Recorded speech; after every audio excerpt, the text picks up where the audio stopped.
இன்று முதல் நான் உன்னை ஆசீர்வதித்திடுவேன். நன்மைகளால் உன் வாழ்வை நானே நிறைத்திடுவேன். இன்றைய நாள் உங்கள் அனைவருக்கும் ஆசிரின் நாளாக அமைய உங்களுக்காக ஜெபித்து நிற்கும் நான் உங்கள் அன்பின் அருட்தந்தை ரமேஷ் கிறிஸ்டி. இன்று முதல் நான் உன்னை ஆசீர்வதித்திடுவேன். நன்மைகளால் உன் வாழ்வை நானே நிறைத்திடுவேன். ஆண்டவரது இல்லத்தில் நடப்பட்டிருக்கும் பொழுது வாழ்நாள் எல்லாம் செழிப்புற்று இருப்பீர்கள்.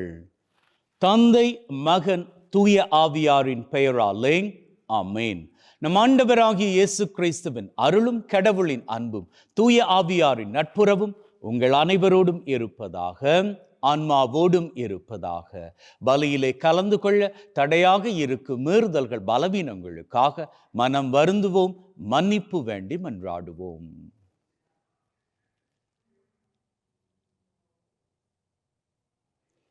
ஆண்டவரே இரக்கமாயிரும், ஆண்டவரே இரக்கமாயிரும். கிறிஸ்துவே இரக்கமாயிரும், கிறிஸ்துவே இரக்கமாயிரும். ஆண்டவரே இரக்கமாயிரும், ஆண்டவரே இரக்கமாயிரும். எல்லாம் வல்ல இறைவன் நம் மீது இரக்கம் வைத்து நம்முடைய மீறுதல்கள், பலவீனங்களில் நமக்கு விடுதலை தருவாராக. ஆமென். ஜெபிப்போமாக. அன்பே ஊற்றாகிய தகப்பனே, ஒரு புதிய நாளிலே எங்கள் ஒவ்வொருவரையும் வாழுவதற்கு என்று தட்டி எழுப்பி இருக்கிறீரே, உமக்கு கோடான கோடி நன்றிகளை ஏறெடுக்கின்றோம். அப்பா, இன்றைய நாளிலே குருக்கள், துறவியர்கள், கன்னியர்கள் மற்றும் தங்களது பிறந்த தினத்தை கொண்டாடுவோர், திருமண ஆண்டை கொண்டாடுவோர் அத்தனை பேரினுடைய நன்றிகளையும் ஏற்றுக்கொள்வீராக. மேலும் தகப்பனே, இந்த உலகத்தில் நிரந்தர சமாதானம் நிலைக்க வேண்டும் என்றும், யார் யாரெல்லாம் என்னென்ன தேவைகளோடு இந்த பலியிலே கலந்து கொள்கிறார்களோ அவர்களது தேவைகள் எல்லாம் நிறைவேற்றி தரப்பட வேண்டும் என்றும், எங்கள் ஒவ்வொருவரினுடைய வாழ்நாட்களையும் நீர்தாமே ஆசிர்வதித்து நாங்கள் கொடுக்கின்ற நன்றியை ஏற்றுக்கொள்ள வேண்டும் என்று உம்மோடு தூயாவியாரின் ஒன்றிப்பில் இறைவனாய் என்றென்றும் வாழ்ந்து ஆட்சி செய்கின்ற அவர் வழியாக உம்மை மன்றாடுகின்றோம். ஆமென். திருத்தூதர் பணிகள் நூலிலிருந்து வாசகம். அந்நாள்களில் திருத்தூதர்களும் மூப்பர்களும் திருச்சபையார் அனைவரும் தம்முள் சிலரை தேர்ந்தெடுத்து அவர்களை பவுலோடும் பர்னபாவோடும் அந்தியோக்கியாவுக்கு அனுப்புவது என்று தீர்மானித்தனர். அவ்வாறே அவர்கள் சகோதரர்களிடையே முதன்மை இடம் பெற்றிருந்த பர்சபா என அழைக்கப்பட்ட யூதாவையும் சீலாவையும் தேர்ந்தெடுத்தார்கள். பின்பு அவர்கள் ஒரு கடிதத்தை எழுதி அவர்கள் கையில் கொடுத்து அனுப்பினார்கள். அக்கடிதத்தில் திருத்தூதரும் மூப்பரும் சகோதரரும் ஆகிய நாங்கள் அந்தியோக்கியா, சிரியா, சிலிசியா ஆகிய இடங்களில் உள்ள பிற இனத்து சகோதர சகோதரிகளுக்கு வாழ்த்து கூறுகின்றோம். எங்களுள் சிலர் அங்கு வந்து தங்களுடைய பேச்சால் உங்களது மனதை குழப்பி உங்களை கலக்கமுற செய்தனர் என்று கேள்விப்பட்டோம். இவர்களுக்கு நாங்கள் எந்த கட்டளையும் கொடுக்கவில்லை. எனவே நாங்கள் ஒரு மனதுடன் கூடி வந்து சிலரை தேர்ந்தெடுத்து அன்புக்குரிய பர்னபா, பவுல் ஆகியோரோடு உங்களிடம் அனுப்புவதென்று தீர்மானித்தோம். இவர்கள் இருவரும் நம் ஆண்டவர் இயேசு கிறிஸ்துவுக்காக தங்கள் உயிரையும் கொடுக்க துணிந்தவர்கள். எனவே நாங்கள் யூதாவையும் சீலாவையும் உங்களிடம் அனுப்புகிறோம். அவர்கள் நாங்கள் எழுதுகிற இவற்றை தங்கள் வாய்மொழி மூலம் உங்களுக்கு அறிவிப்பார்கள். இன்றியமையாதவற்றை தவிர அதிகமான வேறு எந்த சுமையையும் உங்கள் மேல் சுமத்தக்கூடாது என்று தூய ஆவியாரும் நாங்களும் தீர்மானித்தோம். சிலைகளுக்கு படைக்கப்பட்டவை, இரத்தம், கழுத்து நெரிக்கப்பட்டு செத்தவை மற்றும் பரத்தமை ஆகியவற்றை நீங்கள் தவிர்த்து உங்களை காத்து கொள்வது நல்லது. வாழ்த்துக்கள் என்று எழுதியிருந்தார்கள். யூதாவும் சீலாவும் விடை பெற்று அந்தியோக்கியா வந்தார்கள். அங்கு மக்களை கூட்டி கடிதத்தை கொடுத்தனர். அதை வாசித்ததும் அவர்கள் ஊக்கமடைந்து மகிழ்ச்சியுற்றார்கள். இது ஆண்டவர் வழங்கும் அருள்வாக்கு. இறைவனுக்கு நன்றி.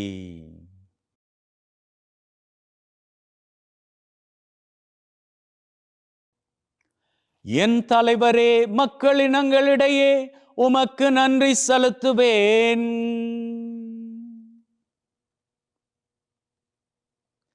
என் உள்ளம் உறுதியாயிருக்கின்றது. கடவுளே, என் உள்ளம் உறுதியாயிருக்கின்றது. நான் பாடுவேன், உம்மை புகழ்ந்து பாடுவேன். என் நெஞ்சே விழித்தெழு, வீணையே யாழே விழித்தெழுங்கள். வைகரையை நான் விழித்தெழ செய்வேன். என் தலைவரே, மக்களினங்களிடையே உமக்கு நன்றி செலுத்துவேன். என் தலைவரே, மக்களினங்களிடையே உமக்கு நன்றி செலுத்துவேன். எல்லா இனத்தாரிடையேயும் உம்மை புகழ்ந்து பாடுவேன். ஆண்டவரே, உமது பேரன்பு வானளவு உயர்ந்துள்ளது. உமது வாக்கு பெறலாமை முகில்களை தொடுகின்றது. கடவுளே, வானங்களுக்கு மேலாக நீர் உயர்வு பெறுவீராக. பாரெங்கும் உமது மாட்சி விளங்குவதாக. என் தலைவரே, மக்களிடையே உமக்கு நன்றி செலுத்துவேன்.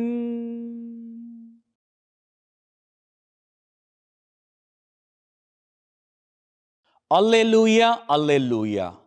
உங்களை நான் நண்பர்கள் என்றேன், ஏனெனில் என் தந்தையிடமிருந்து நான் கேட்டவை அனைத்தையும் உங்களுக்கு அறிவித்தேன் என்கிறார் ஆண்டவர்.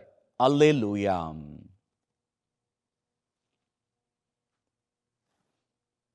ஆண்டவர் உங்களோடு இருப்பாராக, ஆன்மாவோடும் இருப்பாராக.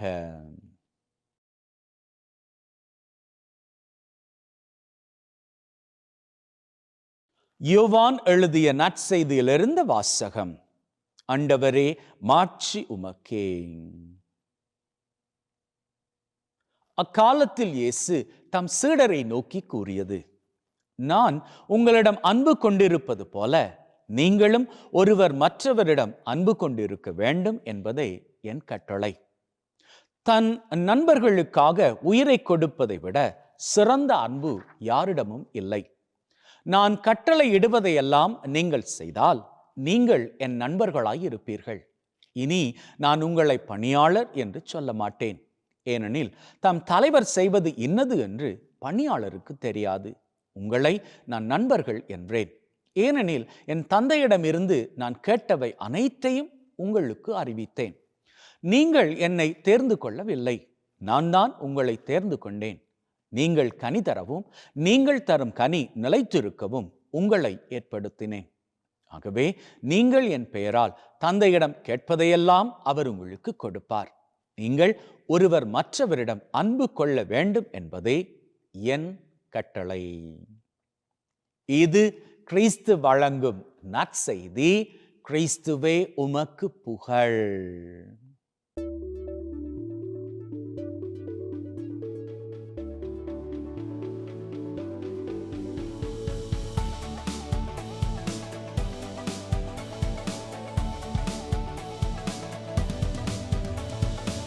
அன்பின் உள்ளங்களை, இன்னைக்கு ஆண்டவராகிய இயேசு கிறிஸ்து பேசுகிற பொழுது ஒரு எலெக்ஷன் பாணியில பேசுறாரு. எப்படின்னு பாருங்களேன். சாதாரணமாக ஒரு ஜனநாயக எலெக்ஷன் எப்படி நடக்கும்? மக்கள் எல்லாருமாக ஓட்டு போட்டு ஒரு அரசை உருவாக்குவாங்க. ஆனா இங்க இயேசு என்ன சொல்றாரு? உங்களை நான் தான் தெரிவு செய்து கொண்டேன். நீங்க யாரும் ஓட்டு போட்டு நான் உங்களது தலைவராக தெய்வமாக உயரல்ல. நான் ஏற்கனவே தலைவராக தெய்வமாக இருக்கிறேன். நான் தான் உங்களை தேர்ந்து கொண்டேன் அப்படின்னு. இயேசு என்கின்ற ஆண்டவர் ஒரு கம்பெனி அப்படின்னு சொன்னா, இயேசுவின் சீடர்கள் யாரு? அந்த கம்பெனியினுடைய ஊழியர்கள். நாம் இயேசுவின் சீடர்கள் அப்படின்னா நாம் எல்லாம் யாரு? இயேசுவின் ஊழியர்கள்.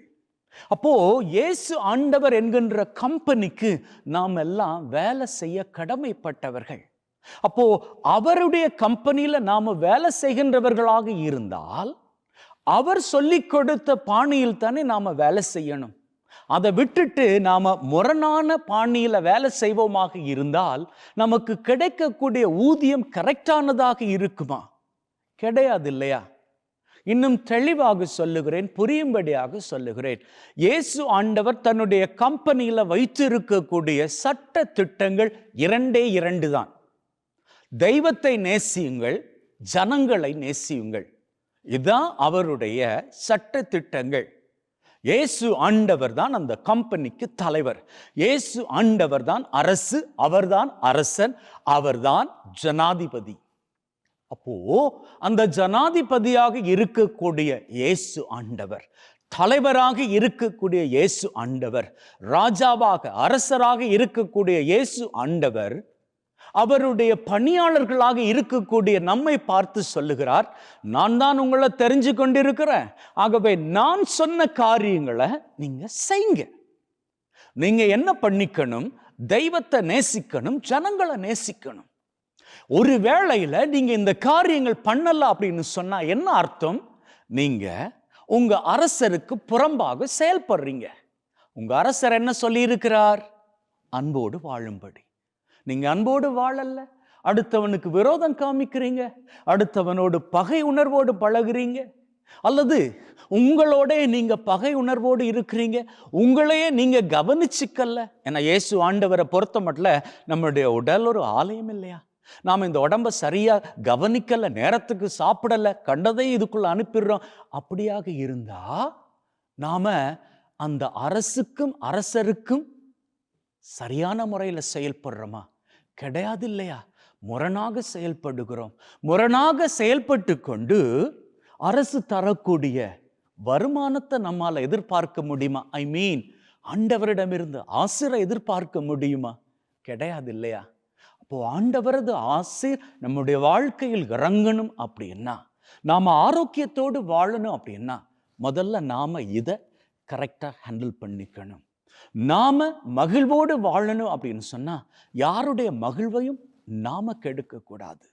நாம குடும்பத்துல எப்பொழுதும் ஒற்றுமையோடு இருக்கணும் அப்படின்னு சொன்னா முதல்ல நமக்குள்ள நாம ஒற்றுமையோடு இருந்துக்கணும். அடுத்தவர்கள் வாழுகின்ற அந்த ஒற்றுமையின் வாழ்க்கையை கெடுக்க கூடாது, கொலைக்க கூடாது. நம்முடைய வாழ்க்கையில் நாம் அவமானங்களை சந்திக்க கூடாது அப்படின்னு சொன்னா, நாம் மாத்திரமல்ல நம்முடைய தலைமுறையே அவமானங்களை சந்திக்க கூடாது அப்படின்னு சொன்னா அடுத்தவருடைய பெயரை நாம கெடுக்க கூடாது. இன்னைக்கு சோசியல் மீடியா மூலமாக எவ்வளவு பேர் எவ்வளவு விதமா அடுத்தவர்களுடைய பெயரை கெடுத்துக்கிட்டே போறாங்க. இப்போ ஒருத்தர் ஒரு நிலைக்கு வருவதற்கு எவ்வளவோ கஷ்டப்பட்டிருப்பாரு, எவ்வளவோ தியாகங்கள் பண்ணி இருப்பாரு, எவ்வளவோ முயற்சிகள் பண்ணி இருப்பாரு, எவ்வளவோ கடினமான உழைப்பை போட்டிருப்பாரு. அப்படி ஒரு நிலையில தான் அவர் மேல வந்திருப்பாரு. இப்படியாக அவர் கொஞ்சம் கொஞ்சமாக கட்டி வைத்த அவருடைய செல்ஃப் இமேஜ், அந்த இமேஜை எவ்வளவு சுலபமாக, எவ்வளவு சுலபமாகவும் கீழ்த்தரமாகவும் சோசியல் மீடியா மூலமாக இன்னைக்கு அநேகர் அழித்து விடுறாங்க. ஆமா, இப்படியெல்லாம் பண்ணிட்டு ஆண்டவரிடமிருந்து ஆசிரை எதிர்பார்க்க முடியுமா? நீங்க மற்றவங்களுக்கு என்ன பண்றீங்களோ அதை நீங்க யாருக்கு பண்றீங்க அப்படின்னு சொல்லி இயேசு ஆண்டவர் வேதத்துல தெளிவாக சொல்லி இருக்கிறார். சின்னம் சிறு ஊழியர்களாகி இவர்களுக்கு நீங்கள் செய்கின்ற பொழுது அவை அத்தனையும் எனக்கே செய்தீர்கள் அப்படின்னு சொல்லி இயேசு அன்னைக்கு நொந்து போய் சொன்னார். அப்போ அடுத்தவர்கள் நாமத்தை பழுதாக்குகின்ற பொழுது, அடுத்தவர்களுடைய செல்ஃப் இமேஜை நீங்க களங்கப்படுத்துகிற பொழுது அங்கே இயேசுவை மீண்டும் மீண்டும் சிலுவையில் அடிக்கிறீர்கள். அப்படி இயேசுவை சிலுவையில் அடிச்சுட்டு அதுக்கப்புறமாக உங்கள் வாழ்க்கையில் ஆசிரை காணோமே, நன்மையை காணோமே, நாங்கள் யாருக்கு என்ன தப்பு பண்ணோம் அப்படின்லாம் கேள்வி கேட்க முடியுமா? கிடையாது இல்லையா? அன்பின் உள்ளங்களை, அப்பேற்பட்ட தப்புக்களை நீங்க பண்ணிராதீங்க. உங்களது அரசர், உங்களது அரசு, உங்களுக்கு ஊதியம் என்கின்ற ஆசிரை கொடுக்கின்ற ராஜா உங்களோடு இருக்கிறார். அவர் பிரியப்படுகின்றார். எப்பொழுதும் நீங்க அவரோடு கூட அவருடைய பணியை செய்யணும் அப்படின்னு. இது வரைக்கும் நீங்க எப்படி வாழ்ந்தீர்களோ அது கிடக்கட்டும், அது முடிந்து விட்டது. ஆனா இன்னைக்கு ஒரு முடிவெடுங்க. ஆண்டவர் பிரியப்படுவதன்படி நான் ஆசீருள்ள பிள்ளையாக வாழப் போகிறேன், மகிழ்வின் பிள்ளையாக வாழப் போகிறேன். என்னுடைய மகிழ்வு யாரையும் துக்கப்படுத்தக்கூடாது. அதே வேளையில் நான் சந்தோஷமாக இருப்பதற்காக அடுத்தவரை காயப்படுத்தவும் கூடாது. அடுத்தவர்கள் வாழ்க்கையில் அனுபவிக்கக்கூடிய தீமையின் காரியங்கள் என்னுடைய மகிழ்வை கெடுக்கவும் கூடாது. அப்படியே நினைச்சு ஆண்டவருக்கு பிரமாணிக்கம் உள்ளவர்களாக வாழ்ந்து பாருங்கள். அப்படி வாழுகின்ற பொழுது உங்கள் வாழ்க்கையும் ஆசீர் பெறும். உங்களை சுற்றி இருக்கிறார்களே அவர்களது வாழ்க்கையும் ஆசீர் பெற நீங்கள் உறுதுணையாக இருப்பீர்கள். அப்படி வாழுகின்ற வாழ்க்கை இன்று மாத்திரமல்ல, என்றும் உங்களுக்கு மகிழ்வின் சிகரங்களை உயரங்களாக கொடுக்கும். ஆமென்.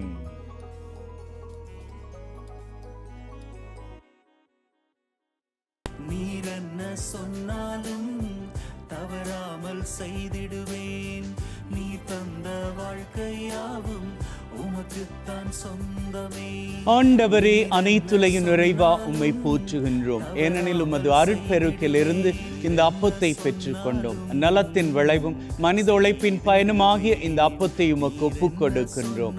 வாழ்வழிக்கும் அப்பமாக மாறும். இறைவன் என்றென்றும் வாழ்த்து பெறுவாராக. ஆண்டவரே, அனைத்துலகின் நிறைவா உம்மை போற்றுகின்றோம். ஏனெனில் உமது அருட்பெருக்கிலிருந்து இந்த ரசத்தை பெற்றுக் கொண்டோம். நிலத்தின் விளைவும் திராட்சை கொடியின் பயனுமாகிய இந்த ரசத்தை உமக்கு ஒப்புக் கொடுக்கின்றோம். வாழ்வழிக்கும் பானமாக மாறும். இறைவன் என்றென்றும் வாழ்த்து பெறுவாராக.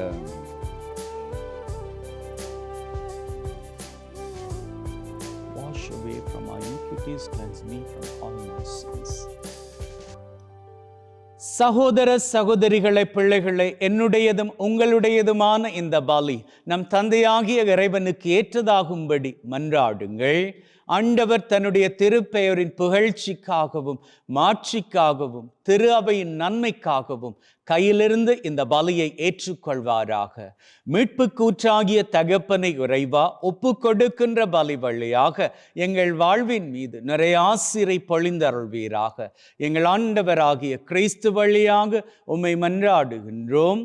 ஆமென். ஆண்டவர் உங்களோடு இருப்பாராக, ஆன்மாவோடும் இருப்பாராக.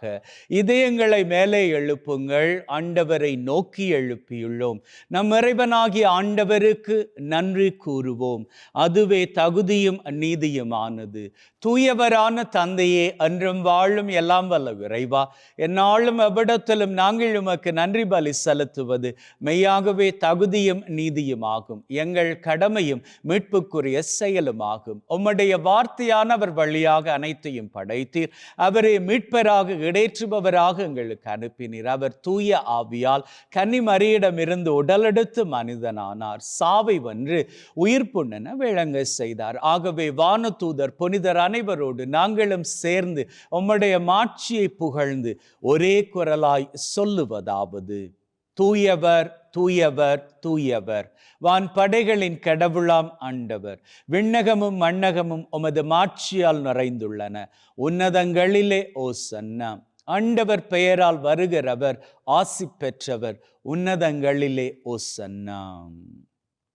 ஆண்டவரே, நீர் மெய்யாகவே தூயவர், தூய்மை அனைத்திற்கும் ஊற்று. ஆகவே உம்முடைய ஆவியை பொழிந்து காணிக்கைகளை தூய்மைப்படுத்த தாழ்மையுடன் வேண்டுகின்றோம்.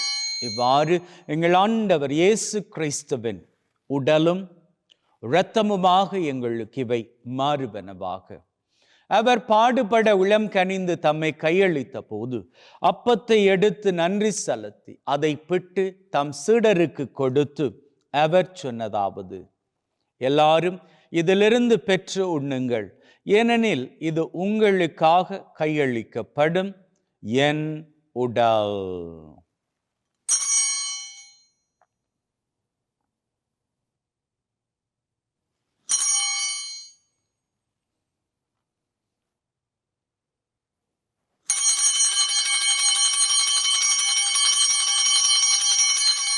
அவ்வண்ணமே உணவருந்திய பின் கிண்ணத்தை எடுத்து நன்றி செலுத்தி தம் சீடருக்கு கொடுத்து அவர் சொன்னதாவது, எல்லாரும் இதிலிருந்து பெற்று பருகுங்கள்.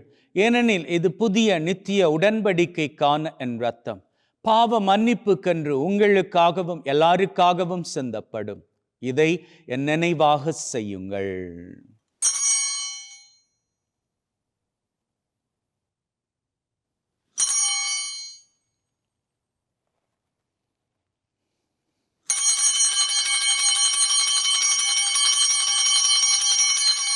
நம்பிக்கையின் மறைபொருள். ஆண்டவரே, நீர் வரும் வரை உமது இறப்பை அறிக்கை செய்கின்றோம், உமது உயிர்ப்பையும் எடுத்துரைக்கின்றோம். ஆகவே ஆண்டவரே, நாங்கள் கிறிஸ்துவின் இறப்பை உயிர்ப்பை நினைவு கூர்ந்து வாழ்வு தரும் அப்பத்தை மீட்பளிக்கும் கிண்ணத்தை உமக்கு ஒப்பு கொடுக்கின்றோம்.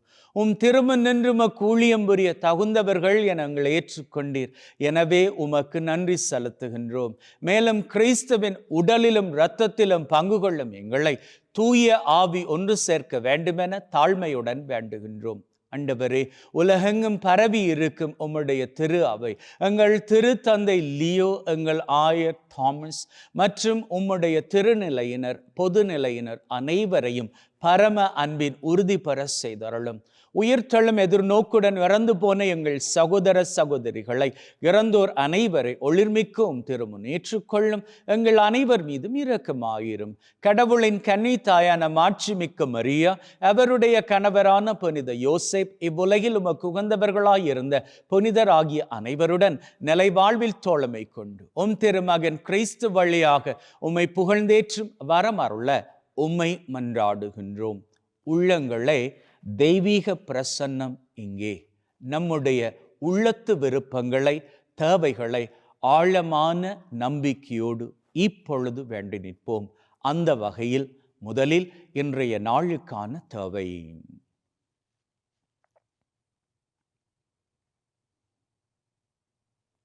இந்த வாரத்திற்கான தேவை.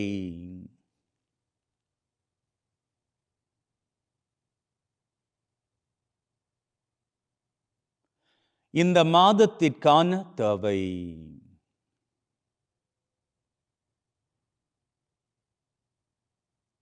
இந்த வருஷத்திற்கான தேவை.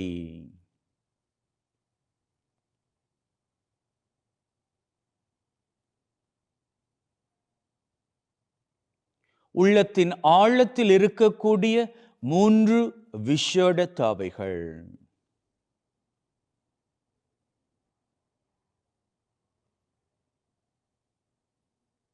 அத்தோடு உலகத்திலே நிரந்தர சமாதானம் கிடைக்க வேண்டும் என்றும் ஜெபித்து நிற்போம்.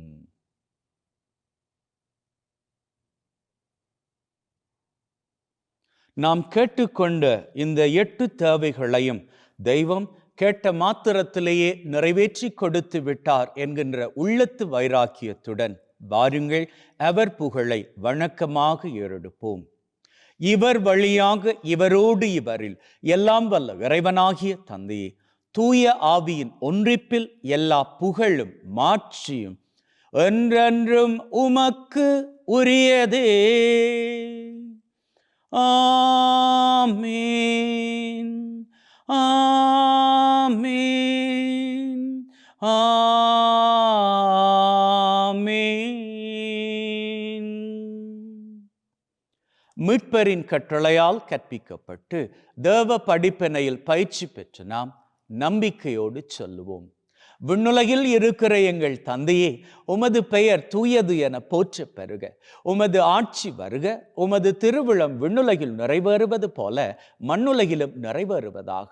எங்கள் அன்றாட உணவை இன்று எங்களுக்கு அளித்தருளும்.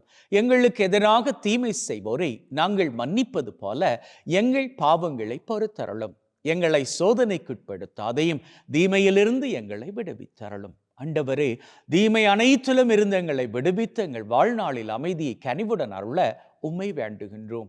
உம்முடைய இரக்கத்தின் உதவியால் நாங்கள் பாவத்திலிருந்து எப்பொழுதும் விடுதலை பெற்று யாதொரு கலக்கமும் இன்றி நலமாயிருப்போமாக. நாங்கள் எதிர்நோக்கி இருக்கும் பேரின்பத்திற்காகவும் மீட்பராகிய இயேசு கிறிஸ்துவின் வருகைக்காகவும் காத்திருக்கின்றோம். ஏனெனில் ஆட்சியும் வல்லமையும் மாட்சியும் என்றென்றும் உமக்குரியதே.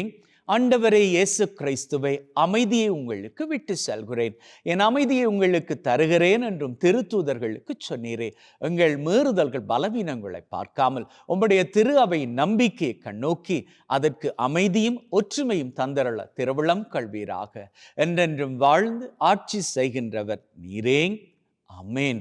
ஆண்டவருடைய அமைதி உங்கள் அனைவரோடும் என்றும் இருப்பதாக, ஆன்மாவோடும் இருப்பதாக. ஒருவர் ஒருவருக்கு கிறிஸ்துவின் அமைதியை பகிர்ந்து கொள்வோம்.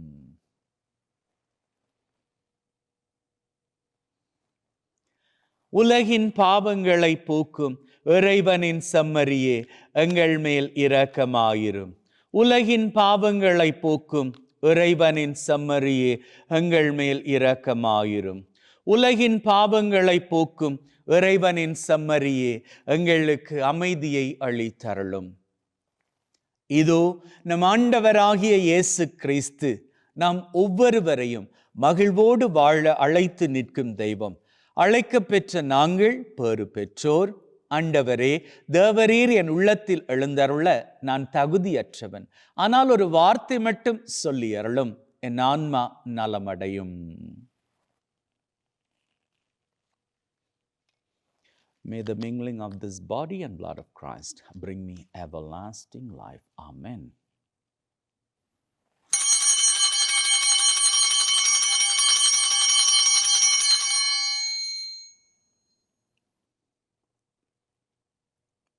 இயேசுவே, உம்மை என் இருதயத்தில் பெற்றதற்காக நன்றி. என்னுள் வாசமாயிருந்து என்னை வழிநடத்தும். என் சிந்தனை, வார்த்தை, செயல் அனைத்தும் உமக்கு பிரியமானவையாக இருக்க அருள் தாரும். என்னை உம்மை விட்டு பிரியாதபடி காத்தருளும். ஆமென். ஜெபிப்போமாக. அன்பே ஊற்றாகிய தகப்பனே, இந்த பலி மூலமாக எங்களது 8 தேவைகளை உம் பாதம் சமர்ப்பித்தோம். கேட்ட மாத்திரத்திலேயே நாங்கள் பெற்றுக்கொண்டு விட்டோம் என்கின்ற உறுதியான நம்பிக்கையோடு எங்களது அன்றாட காரியங்களுக்கு திரும்புகின்றோம். அப்பா, உம்முடைய செட்டையின் மறைவில் எங்கள் அத்தனை பேரையும் வைத்து பத்திரப்படுத்தி பாதுகாப்பீராக. மேலும் தகப்பனே, எங்கள் ஒவ்வொருவரையும் ஆபத்துக்கள், விபத்துக்கள், தீமைகள், துன்பங்கள், அவமானங்கள், அவதூறுகள், துப்பாக்கிச் சூடுகள், குண்டுவெடிப்புகள், உடல் உள நோய் நொடிகள், வைரஸ் கிருமிகளின் தொற்றுக்கள், பிசாசின் பொல்லாத கட்டுக்கள், போதை பழக்கத்தின் அடிமை தலைகள் சகலவற்றிலிருந்தும் நீர்தாமே தப்புவித்து காத்தருள வேண்டும் என்று எங்கள் ஆண்டவராகிய கிறிஸ்து வழியாக உம்மை மன்றாடுகின்றோம். ஆமென். ஆண்டவர் உங்களோடு இருப்பாராக, ஆன்மாவோடும் இருப்பாராக.